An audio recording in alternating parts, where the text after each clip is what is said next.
สบายดีเขามาตอบคำถามตัวนี้นังกันมีไอ้คนหนึ่งเราถามเข้ามาว่าเราต้องการถมดินเนาะเนื้อที่ก็คือ25 คูณ 30แล้วต้องการถมสูงขึ้นมาก็คือ80 เซนเนาะด้วยรถ12ด้วยรถใหญ่12เมตรก้อนเนาะ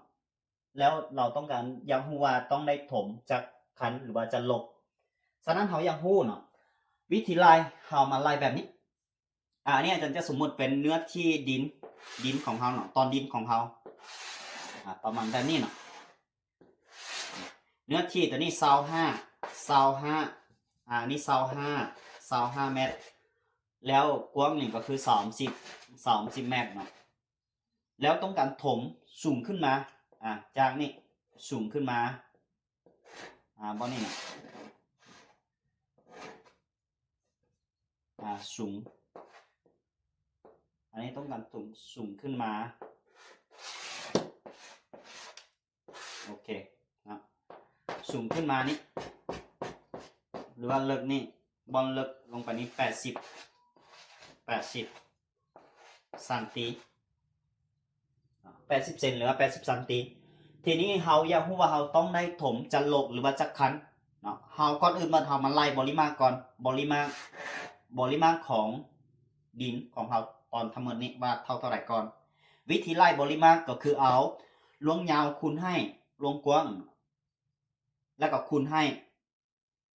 ล้นสูงหรือว่าบอลเลิกลงไปนี่ว่าเท่าใดฉะนั้นมีแต่ว่าก่อนจะคูณกันเพื่อต้องเบิ่งบอลนี้ก่อนอันนี้สันติบ่เราต้องเปลี่ยนให้เป็นเมตรคือกันก่อนฉะนั้น80สันตินี่เราเปลี่ยนให้มาเป็นเมตรก็คือเท่า 0.8 เมตรเนาะทีนี้เรามาคูณกัน25คูณให้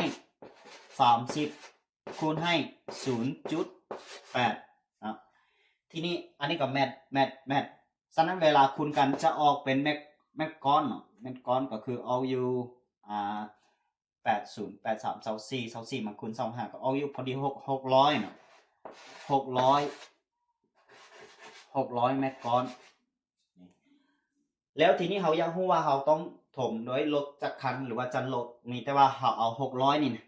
600นี่มาหารให้12มาหารให้12ก็คือ12เมตรก้อนด้วยลบ12เมตรก้อนฉะนั้นหารให้12ก็จะเท่าอยู่5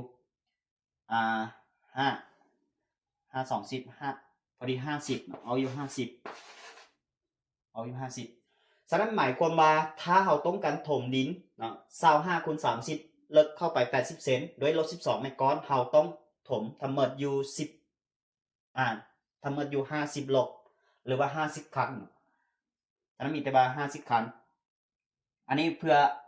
ถ้าว่าเวลาเราไล่เพื่อนก็อันนี้50ครั้งถ้าว่าไล่เพื่ออัตราเวลาดินยุกอย่างก็50ไปครั้ง50 52 53แบบนี้แล้วก็ไล่เบิ่งตัวอย่างว่ารถ1หรือว่าคัน1 ล้านถ้า50คันก็50ล้านแบบนี้เนาะมีแต่ว่าถ้าดินของเฮาเนื้อที่เท่าใดมีแต่ทุกคนก็เปลี่ยนตามนี่เนาะตัวอย่างว่าเฮาอยากถมสูงขึ้นไป4-5 เมตรเฮาก็ต้องไล่เป็น4-5 เมตรขึ้นไป